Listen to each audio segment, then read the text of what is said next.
Hello everyone, my name is Jamin. Thanks so much for visiting my channel. In this video, I have an Aspire Go 15 AG15-51P model. I'm going to show you how to get inside, access your CMOS battery. So first thing, power down your computer, make sure it's off and unplugged from your charger. We're then going to flip your computer over to access your bottom case screws. Now there are 10 screws in this bottom case. After you remove those screws, you're going to take a small, flat, plastic pry tool and you're going to go across the seam of the bottom case and pry it up from your computer. It's generally best to start near the rear, near one of the two hinge assemblies.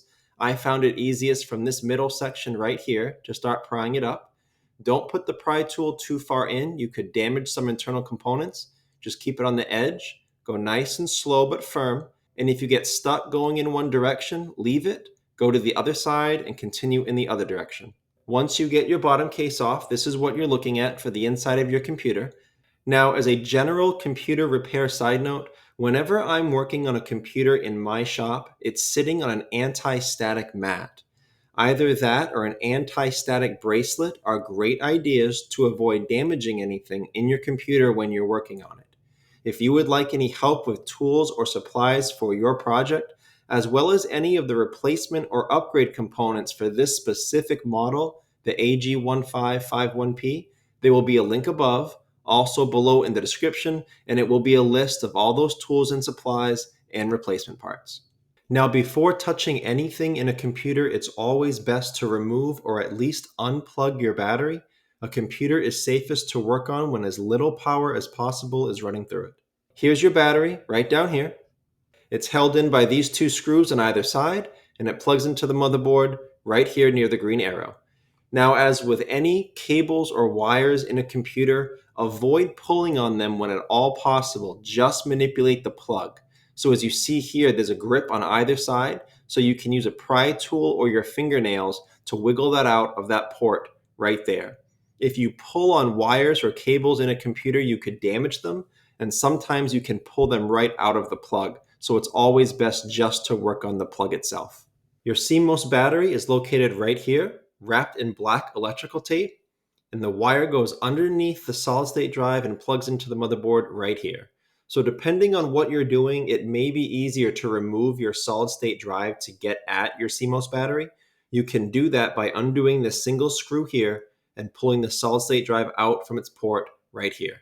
If you're here to replace the CMOS battery, it's held on by double-sided tape, so you can just easily pop that right off, and it unplugs from the motherboard right here.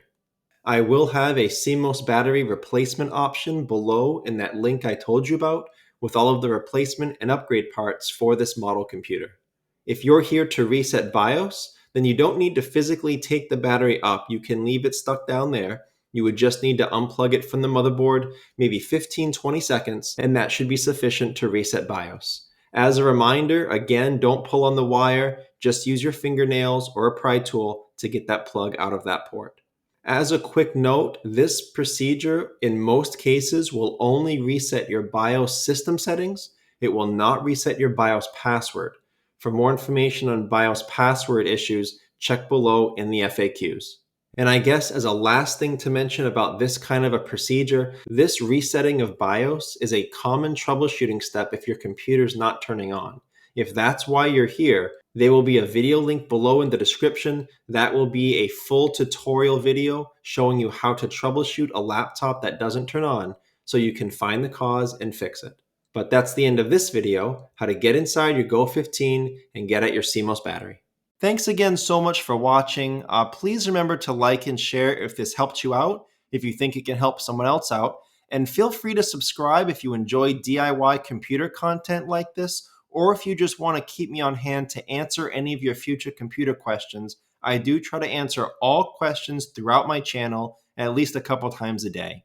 Also, feel free to check out the related links section below in the description. From time to time, I do try to add things in there that I think will help you with your general computer life, make it more productive, more enjoyable. So thanks again for watching, everyone. I look forward to seeing you on my next video.